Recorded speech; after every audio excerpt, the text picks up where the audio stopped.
드디어 70장에 도달했습니다. 이 70장은 이제 그 노자의 상당히 이것도 그 개인적인 실존적인 고백과 같은 자기의 심정을 토로한 아주 그런 장이죠. 노자의 아주 실존적인 독백으로서 많이 인용하기도 하고, 여기 이제 가장 많이 그 사람들한테 인용되는 것은 이 장에서 70장에서 피갈회옥이라는 말이죠. 피갈회옥.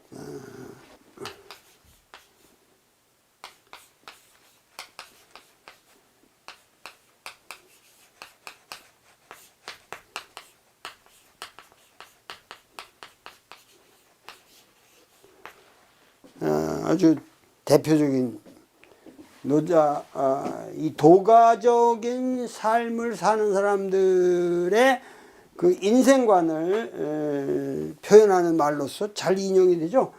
회옥이라는 거는, 옥이라는 건 예로부터 이 옥이 뭐 다양한 종류가 있고, 거의 뭐 그 귀한 비싼 옥은 뭐 진짜 우리나라는 이 옥의 생산이 이렇게 많지 않은 편인데, 대만만 가도 거기 그 화롄이라는 데 가면은 계곡에 이렇게 물이 흐르는데 물이 그렇게 이 옥색이에요. 그냥 뿌예. 그 전체가 이 거대한 산이 다 옥으로 돼 가지고 그 옥을 물이 깎아 내리면서 흐르기 때문에 옥 색깔이라니까. 그 정도로 그 대만 가도 옥이 그냥 금강산만한 게 다 옥이에요. 그렇게 중국에서는 옥을 치고, 또 이게 옥이라는 게 세공이 또 많이 되고 이러니까 옥의 어떠한 그 군주의 상징도 되고 이런 게 근데 이게 옥을 가슴에 품었지만 겉에다가는 갈포를 입는다. 그러니까 옥을 품은 사람은 갈포를 입는다는 얘기죠. 지금 나갔지 뭐 이것이. 이게 그냥 집에 트레이닝 바지를 좀 입고 나왔는데, 뭐 이거 내가 여러분들 앞에 뭐 내가 폼 잡을 게 없잖아요. 갈포를 입든 뭐 트레이닝을 입든. 그런데 그래도 속에 들어있는 건 이건 옥하고 그 비교할 수 있는 게 아니잖아요. 그러니까는 피갈회옥이라는 것이, 나는 도가적인 이 사유를 20대에 접했다는 것 자체가, 나는 굉장히 육아적인 분위기 속에서 자라는 사람인데 이걸 접하면서 내가 이제 피갈의 존재가 됐다는 거지.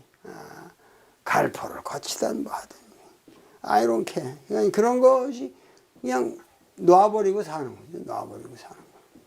그러니까는 그게 아주 재미난 요게 뭐냐면은, 드디어 지금 이 여러분들이 기다리고 있는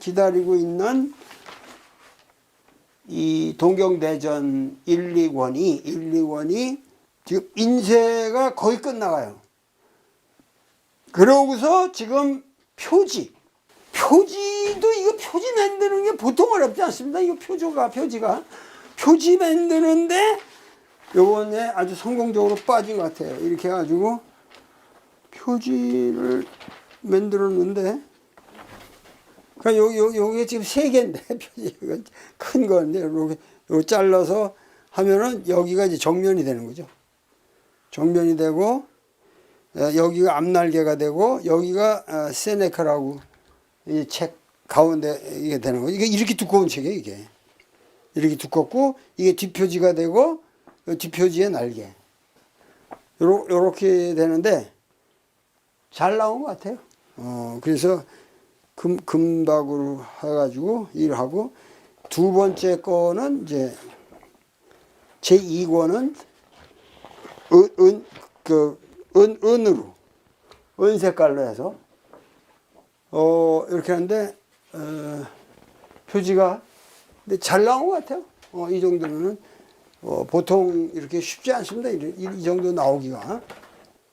지금 이제 인쇄가 들어가고 접지를 해서 이걸 전부 실제본으로 해야 되니까 실제본으로 해야 되고 하드카버 하니까 하드를 딱딱하게 씌워서 다 표지를 하려면은 지금 시간이 좀 걸려요.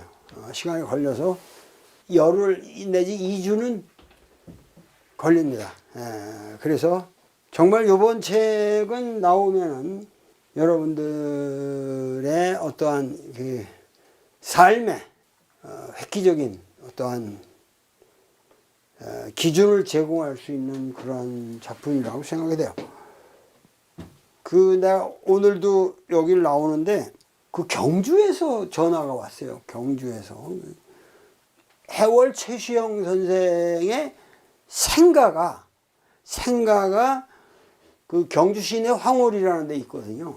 근데 그 생가를 알아요. 근데 거기다 주차 타워를 근데 뭐 주차 타워를 막을 수는 없나 봐. 근데 그거 비켜서 이제 생가를 보고는 못해도 하여튼 그 무슨 기념관 같은 거를 좀 만들고 싶다 이런 이제 그래도 그 지사들이 시민운동하는 지사들이 모여서 그런 청원을 하는 모양이에요. 그래서 그런 것도 좀 선생님이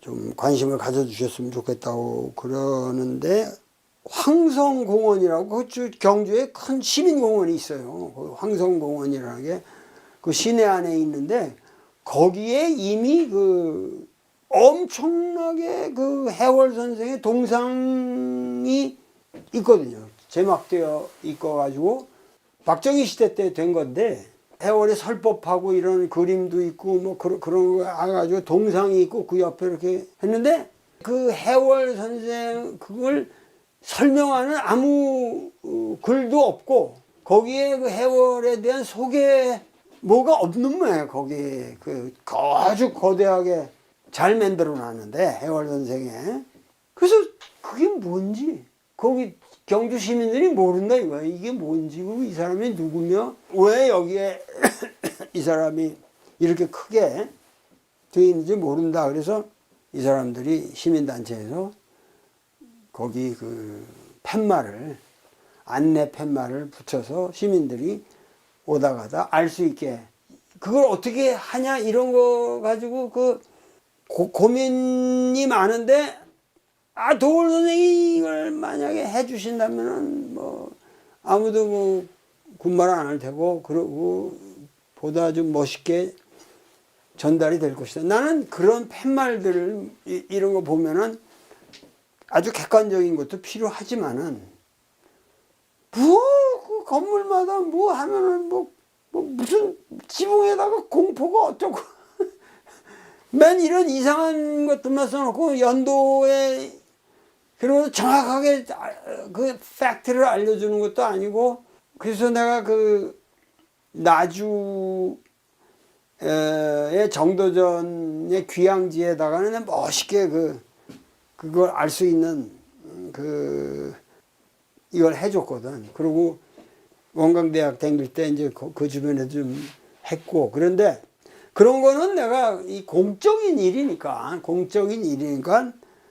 내가 해줄 수 있다. 뭐 아주 쉽고 모든 사람들이 접근 가능하면서 그러면서 굉장히 이렇게 이분이 누군가 하는 거를 내가 오늘 써줬어요. 써줬는데 이제 그 팻말도 그냥 이렇게 할 건데 이제 동판으로 뭐 하니까 꽤 들어갈 수가 있죠. 근데 해월 최시형 선생 컴마하고 1827년 1898년 해월 최시형 선생에 관하여 이렇게 그냥 편하게 누구다 이렇게도 안 하고 해월 최시형 선생에 관하여 경주 황성공원 안뜰에 왜 이 동상이 우람하게 서 있는지를 모르는 사람이 많다. 이 동상의 주인공은 우선 경주 사람이다. 경주 최씨이며 경주 시내 동촌 황오리에서 태어났다. 세상에서 말하는 학문 공부를 많이 한 분은 아니지만 더없이 진지한 삶의 태도로서 진리를 추구하였고 그의 72회의 투쟁 역정을 통하여 우리 민족 정신사의 근원을 확립한 위대한 인격이다. 경주 용담에서 무국대도를 깨우친 수훈 최재우를 만난 것이 그의 나이 35세 1861년 6월이었고 만나는 즉시 수훈 선생님의 가르침의 거대한 구상을 직관하고 평생을 그 동학의 전파를 위해 헌신할 것을 결심한다. 수훈 곁에는 대학자 제자들도 많았지만 수훈이 도통의 전수자로서 해월을 선택한 것은 개념적 지식에 좌우되지 않는 통찰력과 감수성, 인품의 넓이와 깊이, 그리고 순결한 감화력을 예지한 것이다. 수훈은 3년의 처절한 공생애를 살고 기존의 완고한 왕조 권력에 의하여 처형되었다.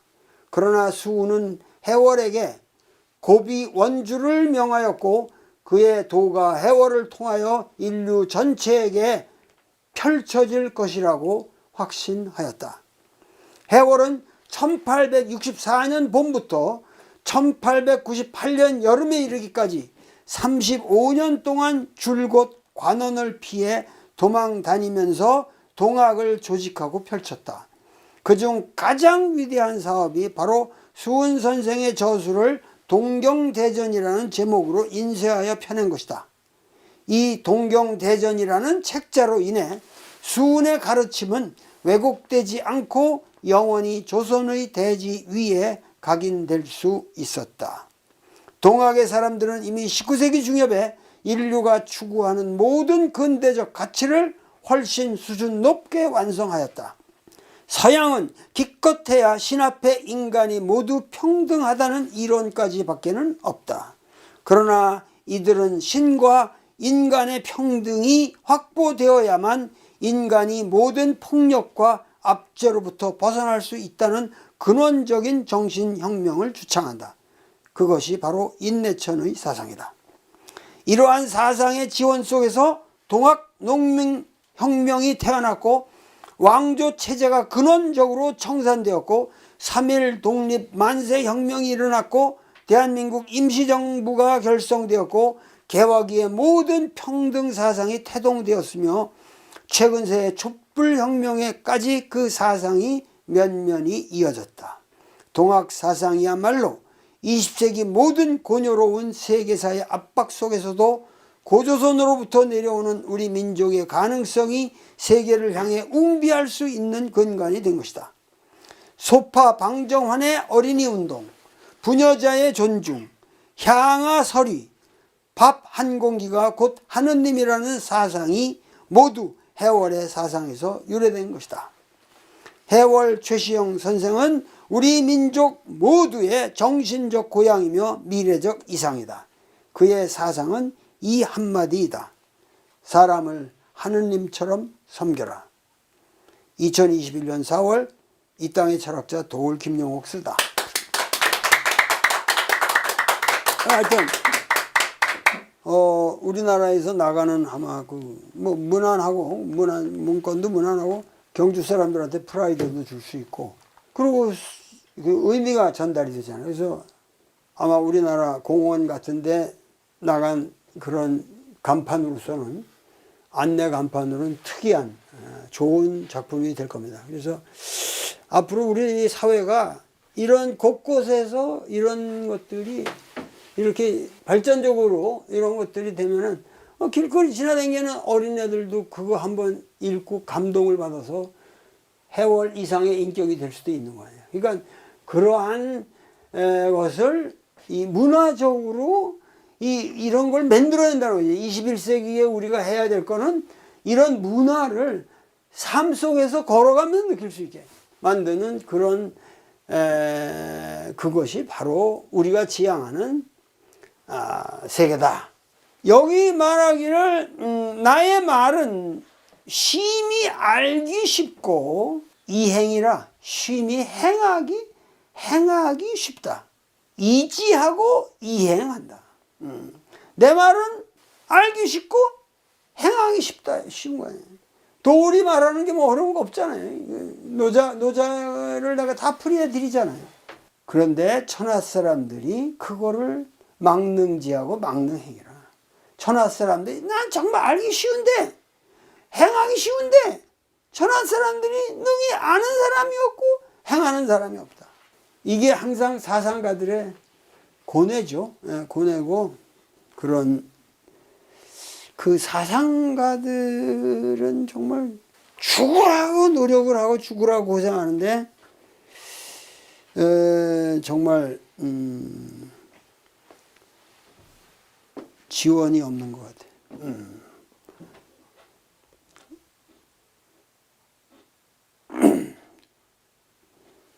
노자가 그야말로 여기서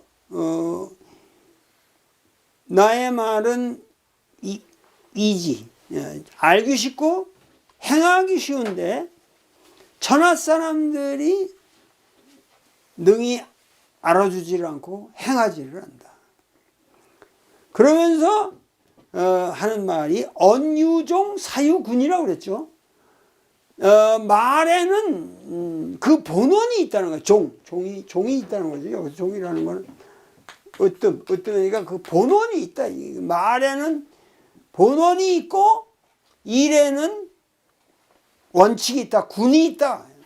말에는 그 어떤 본원이 있고 일에는 통합적인 원칙이 있다. 그런데 사람들은 근본적으로 내 말을 깨닫지를 못하고 있으니까 그러므로 결국 나를 알아주지 못한다. 내가 어떤 사람인지, 내가 어떤 사고를 하고 있는지 이거가 전달이 되기 어렵다. 아까도 내가 지원이 잘 안 된다고 그랬지만 우리나라에서도 이렇게 보면 보수라고 하는 사람들의 집단은 굉장히 지원이 잘 되는 것 같아요. 모든 게. 근데 우리 같이 이렇게 그 어떤 진리를 추구하는 사람들한테는 상당히 그 대가는 고독하다 이 말이에요. 그런데 하여튼 이 노자도 그렇게 느꼈단 말이에요. 이 세상이 무지, 너무 나를 알지 못한다. 그러므로 나의 세계를 근본적으로 이해해 주지를 못한다. 그러기 때문에 여기다 뭐라면 지하자 희고 치가자 귀라고 했단 말이에요. 그럼 이게 사실은 나를 아는 자가 드물고 나를 본받는 자도 귀하다. 귀하다는 것도 거의 없다는 거죠. 거의 없다는 건데 이거를 이렇게 안 하고 이거를 그냥 붙여서 읽는 방식도 있어요. 지하자 희즉 아자 귀. 붙여서.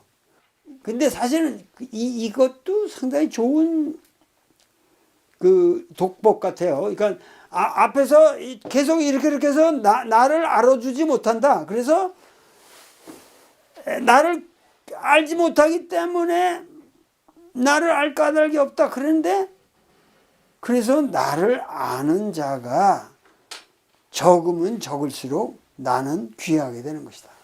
오히려 그 반어적인 것으로 지아자 희즉 아자 귀. 나라는 놈은 더 귀한 거 아니냐. 그러니까 내가 I don't care. I go my way. 내 길을 간다. 이런 식으로 그게 더 나을 것 같다는 생각도 드네요. 그러기 때문에 성인은 항상 겉으로 갈포를, 돈도 없으니까 갈포를 입어야죠. 뭐 지금 비단으로 살볼 수도 없지. 진리를 추구하는 사람들이. 그러나 피갈할지언정 속으로는 도저히 모든 사람들이 따라올 수 없는 귀한, 여기 귀하고 희한, 드물고 귀한 그러한 옥을 가슴에 품고 산다. 사실 이게 노자의 독백인 동시에 노자 같은 인생을 사는 모든 사람들이 사실은 이렇게 사는 거죠. 그 프라이드 하나로 나는 옥을 품고 산다. 그러니까 결국은 모든 이런 어떠한 이 진리를 추구한다고 하는 것이 결국은 이 피갈회옥 정신이에요. 그러면서 내가 옥을 대보를 그야말로 내가 가지고 간다. 겉으로는 피갈하고 있지만 갈포를 입고 남루한 옷을 입고 있지만은 결국은 회옥의 존재라고 하는 것이 결국은 그 수은도 우리가 시를 계속 했지만은 계속 그런 거 아니에요. 결국은 봄이 올 듯 했는데 총내 오지 않는구나. 그러나 한번 봄바람이 불면은 만목이 일시에 봄이 왔다는 건 아는 거 아니야. 그러니까 그런 이런 것과 같은 그런 자기 소위 말해 끊임없이 낙관을 하는 거죠. 미래의 어떠한 세계가 열리라고 하는 것이 그건 사실 개벽이라고 그래봐야 그게 뭐가 일시에 개벽이라는 게 불가능한 거죠. 그러나 그 개벽을 향해서 꾸준히 나아가는 그 낙관적인 미래를 낙관하는 그러한 믿음이 있다고 하는 것이 인간 존재의 가장 귀한 것이고, 우리 역사도 볼 적에 사실은 모든 여기 일제시대를 거쳐서 해방해서 우리가 친일파들의 난동이고 뭐 이 6.25 전후로 해서 그 방공 이승만 체제라든가 그것이 이제 군사 독재로 연결이 돼서 왔지만 사실은 이 피갈 회옥을 한 얼마나 많은 사람들이 투쟁을 해서 우리 사회를 이만큼 진보시켰잖아요. 봄이 왔잖아요, 지금. 봄이 안 온 게 아니에요. 수훈이 말하는 그 봄이 왔다니까요. 그러니까는 우리 역사가 조금도 이런 의미에서 부끄러움이 없이 한 발자국 나아가고 있다고 하는 이 낙관, 결코 우리는 비관할 것이 아니다. 수훈도 끝내 오지 않는다. 그러나 그 풍우를 설상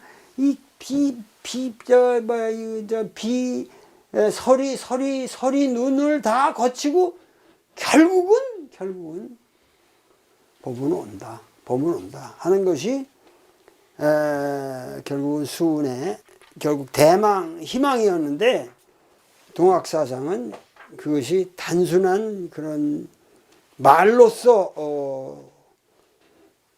되는 것이 아니라 실천으로서 처음부터 제가 그랬잖아요. 동학하는 사람들은 동학을 믿는다는 말을 하지 않고 동학을 한다 그랬단 말이죠. 그러니까는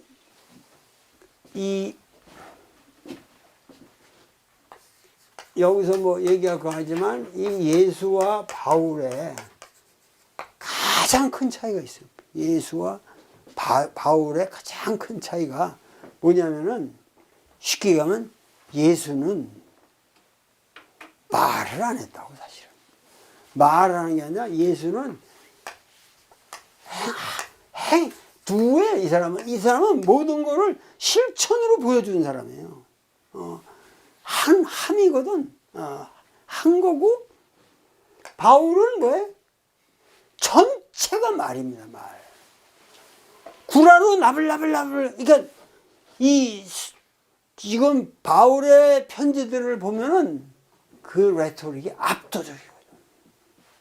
근데 그 레토릭을 압도적인데 그걸 실제로 분석을 해보면은 말짱꽝이거든. 내용이 없는 거예요, 이게. 왜? 그 언어가 실천을 실천에 뒷받침된 것도 아니고, 자기의 행위 속에서 나온 게 아니고, 자기의 비전, 이 관념에서 나온 거란 말이에요. 그러니까는 말에서 시작해서 말로 끝날 수밖에 없지. 왜냐하면 현실화 될 수 없는 비전이니까. 그 종말이 온다든가, 예수가, 니들이 봤던 예수가 역사적 예수가 아니라 뭐예요? 그 그리스도, 십자가에 못 박혀서 돌아가심으로 그리스도가 되셨고, 그리스도가 되시다는 것은 곧 하나님이 부활을 시켜서 죽음을 극복함으로써 그리스도가 되셨고, 그래서 승천을 해서 하나님 우편에 앉아 계시다가 다시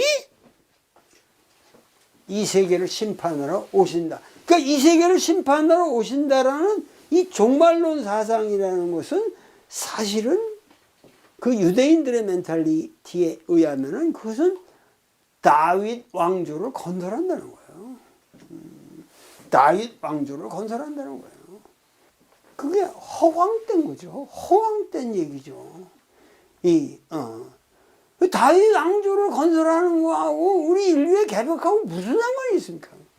그 지들의 그 문제지. 그 로컬한 한 지역의 그 로컬한 문제를 전 인류의 문제로 확산한 데서 지금 전 세계에 불행이 있는 거죠. 전 세계가 그러한 관념성에 지금 붙잡혀 있다는 거예요. 요것이 이제 내가 보기에는 우리가 조금 여러분들이 관심을 가지고 성경을 보더라도 예수는 그 뭐라 그럴까, 대망 공동체가 아니에요. 대망 무엇을 기다리는 공동체가 아니에요. 그러니까 당장 먹고 사는 거, 저 5천 명이 모이면 그냥 먹이고, 뭐 2여 5병이라도 나눠 먹고, 그러니까는 그 당장에 해결하는 어떤 생명 나눔 실천 공동체지. 끝날에 어떻게 예수님께서 다 하늘에서 빵빠레를 치면서 내려오시는 날 모든 뭐가 다 정리가 될 거다. 그 대망, 전혀 이 대망 공동체를 그러니까 대망 공동체는 구라로 할 수밖에 없지. 생 구라를 쳐야. 근데 바울은 구라가 워낙 세거든. 그리고 그 구라를 들으면은 설득을 안 될 수가 없어. 안 될 수가 없어요.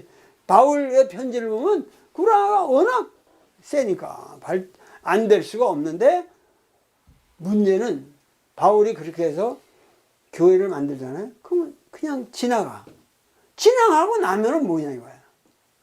그게 구라기 때문에 그 사람들한테 소화가 안 된다고. 그러니까 교회마다 쌈박질이야. 모든 교회가 그냥 쌈박질이거든. 지금 우리나라도 교회가 쌈박질인 게 뭐냐면은 내용이 없거든. 그러니까 서로 허세만 부리려고 온 놈들이 공동체를 이루고 있으니까 교회의 특징이라는 건 뭐야? 쌈박질이에요. 교회의 특징이거든. 그러면 그야말로 바울의 이 모든 에베소, 골로새서 뭐 이런 뭐 빌립보서, 뭐 빌레몬, 고린도전서 이 사거리 왜 그러든 쌈박질. 그리고 이 얘기가 나와서 내가 얘기했는데, 우리가 알아야 될 건 예수의 경우는 뭐냐? 이 사람은 도시운동가가 아니야. 기본으로. 내가 요새 농촌 문제 떠들지만은 예수는 농민 상대라니까.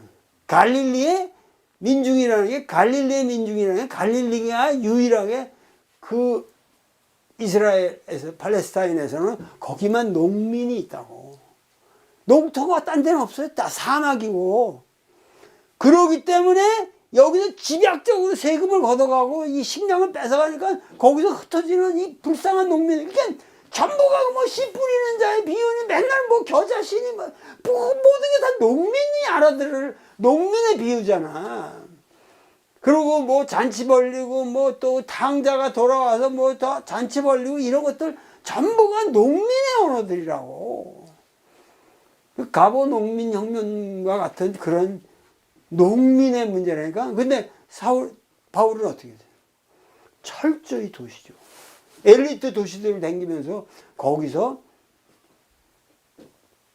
로마 이 상류계 중의 사람들을 모아가지고 이제 교회 운동을 하는 거거든요.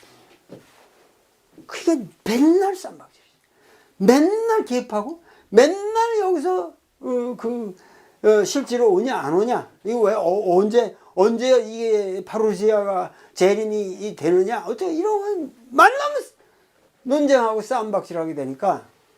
그래서 또 그거를 너희들 쌈박질하지 마라, 너희들 영적으로 거듭나지 아니하면 이런 거 볼 수가 없나니라. 뭐 그러면서 유경에 사로잡지 말고 오 커녀로운 저 그러니까 그게 전체가 지금 쌈박질 때문에 그 편지가 남은 거죠. 하도 많이 썼으니까 쌈박질하지 말라. 근데 내키지는 않았다는 거지. 그러니까 결국은 사실은 그래도 이 사복음서가 쓰여지지 않았으면 바울 공동체가 살아나지 못했어요. 그러니까는 야 이 구라 가지고는 안 되겠다. 그래가지고 이 사복음서 기자들이 바울 죽고 나서 한 20년 후에 이걸 쓰는 거야 다. 그래가지고 지금 사복음서라는 게 그렇게 해서 이 어떠한 역사적 예수의 근접한 모습을 그리려고 했던 건데, 하여튼 예수와 바울의 관계를 가지고 볼 적에 우리가 이 노자 사상과 동학 사상은 이거는 바울이 아니고 예수의 그러니까 예수가 아니라 예수가 이제 동학과 노자 사상에 가깝게 오는 거죠. 그러한 시각에서 우리가 이거를 봐야 된다는 거예요. 그다음 요 문제는 다음 시간에 다시 한번 말씀을 드릴게요. 70장 다 됐나? 네. 네? 네. 70장 다 됐죠? 네. 다음에 71장 공부하기로 하고 71장 할 적에 조금 더 말씀드리겠습니다. 오늘 강의는 이것으로 끝내도록 하겠습니다. 감사합니다.